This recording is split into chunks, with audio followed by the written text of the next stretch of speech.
Hi friends, welcome to my channel. ನಾನಿಲ್ಲಿ crochet ಡಿಸೈನ್ಗೆ ಆರೆಳೆ ದಾರನ ಹೇಗೆ ಸುಲಭವಾಗಿ ತೊಗೊಳ್ಳೋದು ಅಂತ ಎರಡು ಥರದಲ್ಲಿ ತೋರಿಸ್ತಾ ಇದ್ದೀನಿ.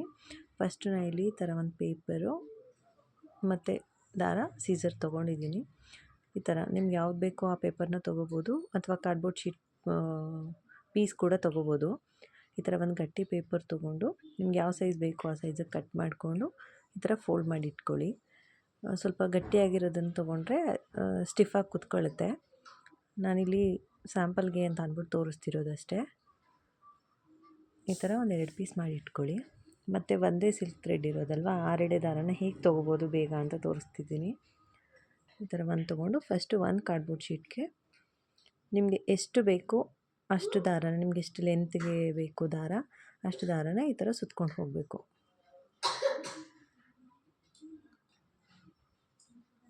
ಈ ರೀತಿ ಮಾಡೋದ್ರಿಂದ ನಿಮಗೆ ಒಂದೇ ಸಿಲ್ಕ್ ಥ್ರೆಡ್ಡಿಂದ ಆರೆಳೆ ತೊಗೋಬೋದು. ಆರೇ ಸಿಲ್ಕ್ ಥ್ರೆಡ್ ಬೇಕು ಅಂತ ಏನು ಇರಲ್ಲ. ಈ ಥರ ಒಂದನ್ನು ಸುತ್ಕೋಬೇಕು ಮತ್ತು ಅದೇ ದಾರನ ಈ ಥರ ಫೋಲ್ಡ್ ಮಾಡ್ಕೋಬೇಕು. ಫೋಲ್ಡ್ ಮಾಡಿಕೊಂಡು ಇವಾಗ 2 ದಾರ ಬಂತು ಅಲ್ವಾ, ನೋಡಿ 2 ದಾರ ಕಾಣ್ತಿದೆ. ಇದನ್ನು ಮತ್ತೆ ಬೇರೆ ಪೇಪರ್ಗೆ ಸುತ್ಕೋಬೇಕು. ನಾವು ಫಸ್ಟ್ ಏನು ಒಂದು ಪೇಪರ್ಗೆ ಸುತ್ಕೊಂಡಿದ್ವಿ ಅದು ಖಾಲಿ ಆಗೋ ತನಕ ಸುತ್ಕೋಬೇಕು. ಈ ಪೇಪರ್ಗೆ ಟೋಟಲ್ ಇವಾಗ ನಾವು 2 ಸುತ್ತುತ್ತಿದ್ದೀವಿ. ಒಂದು ಥ್ರೆಡ್ಡಲ್ಲೇ ಇರೋದು ಮತ್ತು ಇನ್ನೊಂದು ಪೇಪರ್ಗೆ ಸುತ್ಕೊಂಡಿರೋದು.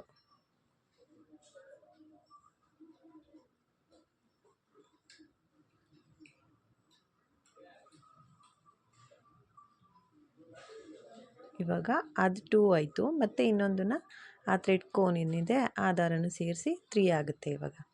ಇವಾಗ ಈ ಪೇಪರ್ ಖಾಲಿ ಆಗಿತ್ತಲ್ವ, ಅದಕ್ಕೆ ಸ್ಟಾರ್ಟ್ ಮಾಡ್ಕೋಬೇಕು ನಾವು. ಮತ್ತೆ ನಿಮ್ಗೆ ಎಷ್ಟು ಬೇಕೋ ಅಷ್ಟನ್ನು ಕಂಟಿನ್ಯೂ ಮಾಡ್ಕೋಬೋದು.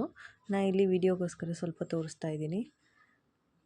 ಅರ್ಥ ಆಯಿತು ಅಂದ್ಕೋತೀನಿ. ಈ ಥರ ಮತ್ತೆ ಈ ಪೇಪರಲ್ಲಿರೋದು ಖಾಲಿ ಆಗೋ ತನಕ ಸುತ್ಕೋಬೇಕು. ಇವಾಗ ನಮಗೆ 3 ಎಳೆ ದಾರ ರೆಡಿ ಆಯಿತು. ಅದು 3 ಎಳೆ.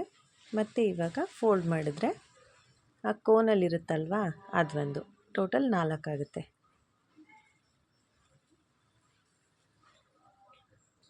ಹೀಗೆ ನೀವು ಕಂಟಿನ್ಯೂ ಮಾಡ್ಕೊಂಡು ಹೋಗಬೇಕು.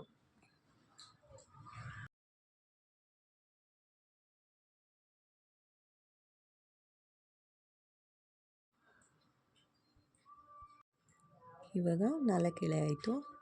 ಮತ್ತು ಫೋಲ್ಡ್ ಮಾಡಿಕೊಂಡ್ರೆ 5 ಆಗುತ್ತೆ. ಇವಾಗ ಇನ್ನೊಂದು ಪೇಪರ್ ಇರುತ್ತಲ್ಲ ಅದಕ್ಕೆ ಕಂಟಿನ್ಯೂ ಮಾಡ್ಕೋಬೇಕು.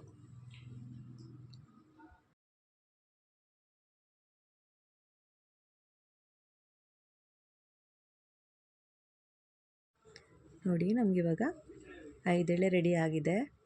ಮತ್ತು ಅಲ್ಲಿಗೆ ಫೋಲ್ಡ್ ಮಾಡಿಕೊಂಡ್ರೆ ಇವಾಗ 6 ಎಳೆ ಆಗುತ್ತೆ. ನೀವು ಹಂಗೇ ಬೇಕಾದರೆ ಕಂಟಿನ್ಯೂ ಮಾಡ್ಬೋದು. ಆ ಟ್ಯೂಬಲ್ಲಿ ಅದು ಸಿಲ್ಕ್ ಥ್ರೆಡ್ ಟ್ಯೂಬ್ ಏನಿದೆ ಅದು ಪ್ಲಸ್ ಇಲ್ಲಿ 5 ಎಳೆ ಸುತ್ಕೊಂಡಿದ್ವಲ್ಲ ಅದು 6 ಎಳೆ ಆಗುತ್ತೆ. ನಮಗದು ಬೇಡ, ನಾನು ಒಂದೇ ಪೀಸಲ್ಲಿ 6 ಎಳೆ ತೊಗೋತೀನಿ ಅಂತ ಅನ್ನೋದಾದರೆ ಮತ್ತು ಇನ್ನೊಂದು ಕಾರ್ಡ್ಬೋರ್ಡ್ ಶೀಟ್ ಪೇಪರ್ಗೆ ಈ ಥರ ಸುತ್ಕೊಂಡು ನೀವು 6 ಎಳೆನ ಒಂದೇ ಪೀಸಲ್ಲಿ ಕಂಟಿನ್ಯೂ ಮಾಡ್ಕೋಬೋದು. ಇವಾಗ 6 ಎಳೆ ರೆಡಿ ಆಯಿತು. ನೀವು ಇವಾಗ ಇಲ್ಲಿಗೆ ಕಟ್ ಮಾಡಿಕೊಂಡು ಗಂಟು ಹಾಕ್ಕೊಂಡು ಕ್ರೋಶನ ಸ್ಟಾರ್ಟ್ ಮಾಡ್ಬೋದು. 6 ಎಳೆ ಬೇಗನೆ ತೊಗೋಬೋದು. ನಿಮಗೆ ಅರ್ಜೆಂಟ್ ಇವಾಗ ಕ್ರೋಶಾ ಡಿಸೈನ್ ಹಾಕಬೇಕು, ದಾರ ಕಲರ್ ಸಿಗ್ತಾ ಇಲ್ಲ, ಇರೋದೇ ಒಂದು ಪೀಸ್ ಸಿಲ್ಕ್ ಥ್ರೆಡ್ ಕೋನ್ ಇರೋದಷ್ಟೇ ಅಂತ ಅನ್ನೋದಾದರೆ ನೀವು ಈ ಥರ 6 ಎಳೆ ದಾರನ ತೊಗೊಂಡು ಗಂಟು ಹಾಕ್ಕೊಂಡು ಕ್ರೋಶಾ ಡಿಸೈನ್ನ ಸ್ಟಾರ್ಟ್ ಮಾಡ್ಕೋಬೋದು. ಮತ್ತು ಇನ್ನೊಂದು ಮೆಥಡ್ ತೋರಿಸ್ಕೊಡ್ತೀನಿ. ಇವಾಗ ನಾನು ಸೆಕೆಂಡ್ ಮೆಥಡ್ನ ಹೇಳ್ಕೊಡ್ತಾ ಇದ್ದೀನಿ. ಒಂದೇ ಸಿಲ್ಕ್ ಥ್ರೆಡ್ ಕೋನಿಂದ ಹೇಗೆ 6 ಎಳೆ ತೊಗೊಳ್ಳೋದು ಅಂತ. ನಾನು ಇಲ್ಲಿ ಕಾರ್ಡ್ಬೋರ್ಡ್ ಶೀಟ್ ಪೀಸ್ನೇ ತೊಗೊಂಡಿದ್ದೀನಿ ಮತ್ತು ಒಂದು ಸಿಲ್ಕ್ ಥ್ರೆಡ್ ಕೋನು. ಇದರಿಂದ ಫಸ್ಟು ದಾರನ ಎಳ್ಕೊಂಡು ಸಿಲ್ಕ್ ಥ್ರೆಡ್ಡಿಂದ ಅದನ್ನು ಫೋಲ್ಡ್ ಮಾಡ್ಕೋಬೇಕು. ಹಾಗೆ ಹೇಳ್ಕೊಡ್ತೀನಿ. ಈಗ ಫೋಲ್ಡ್ ಮಾಡಿಕೊಂಡು ಇವಾಗ ನಮಗೆ 3 ಎಳೆ ಫಾರ್ಮ್ ಆಗುತ್ತೆ. ಮತ್ತು ಈ ಥರ ಒಂದು ಗ್ಯಾಪ್ ಫಾರ್ಮ್ ಆಗುತ್ತೆ.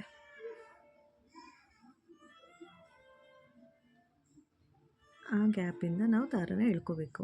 ಇಲ್ಲಿ ಇನ್ನೂ ಸ್ವಲ್ಪ ಉದ್ದಾಗ ತೊಗೋಬೋದು. ನಾನಿಲ್ಲಿ ಗಂಟು ಹಾಕೋತಿದ್ದೀನಿ. ಮತ್ತು ಒಂದು ಕಾರ್ಡ್ಬೋರ್ಡ್ ಶೀಟ್ ಪೀಸ್ಗೆ ಅದನ್ನು ಸುತ್ಕೋಬೇಕು. ಮತ್ತು ಆ ಗ್ಯಾಪ್ ಏನು ಫಾರ್ಮ್ ಆಗಿತ್ತು ಅದ್ರ ಒಳಗಡೆಯಿಂದ ನಾವು ದಾರನ ಎಳ್ಕೋಬೇಕು. ಅದ್ರೊಳಗಡೆಯಿಂದ ಎಳ್ಕೋಬೇಕು ದಾರನ. ನಾನಿಲ್ಲಿ ಚಿಕ್ಕದಾಗಿ ಎಳ್ಕೊಂಡು ತೋರಿಸ್ತಾ ಇದ್ದೀನಿ ವೀಡಿಯೋಗೋಸ್ಕರ. ನೀವು ಇನ್ನೂ ಲೆಂತ್ ಬೇಕು ಅಂದರೆ ಲೆಂತನ್ನು ಜಾಸ್ತಿ ಮಾಡ್ಕೊಂಡು ಎಳ್ಕೊಬೋದು. ಆ ಗ್ಯಾಪ್ ಒಳಗಡೆಯಿಂದ ಹೋಗಿ ದಾರನ ಎಳ್ಕೋಬೇಕು. ಇದು ನಮಗೆ 3 ಎಳೆ ದಾರ ಬರುತ್ತೆ. ಇದನ್ನು ಈ ಕಾರ್ಡ್ಬೋರ್ಡ್ ಶೀಟ್ಗೆ ಸುತ್ಕೋಬೇಕು. ನಿಮ್ಗೆ ಎಷ್ಟು ಬೇಕು ಅನಿಸುತ್ತೋ ಅಷ್ಟನ್ನು ಸುತ್ಕೋತಾ ಹೋಗಬೇಕು. ಮತ್ತು ಗ್ಯಾಪ್ ಒಳಗಡೆಯಿಂದ ಹೋಗಿ ದಾರನ ಎಳೆದು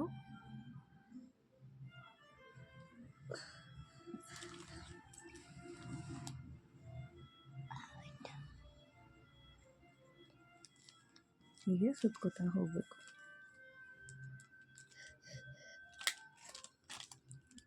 ನಿಮ್ಗೆ ಎಷ್ಟು ಬೇಕೋ ಅಷ್ಟು ದಾರನ ಸುತ್ಕೋಬೇಕು. ನಾನಿಲ್ಲಿ ವಿಡಿಯೋಗೋಸ್ಕರ ಸ್ವಲ್ಪ ದಾರನೇ ಸುತ್ತಿ ತೋರಿಸ್ತಾ ಇದ್ದೀನಿ.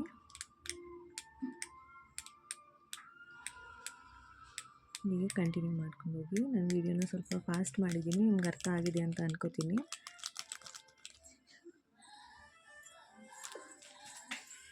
ನೋಡಿ ಇವಾಗ 3 ಆಗಿದೆ. ನಾನು ದಾರನ ಕಟ್ ಮಾಡಿಕೊಂಡು ಅಲ್ಲಿಗೆ ನಾಟ್ ಮಾಡ್ಕೋತೀನಿ.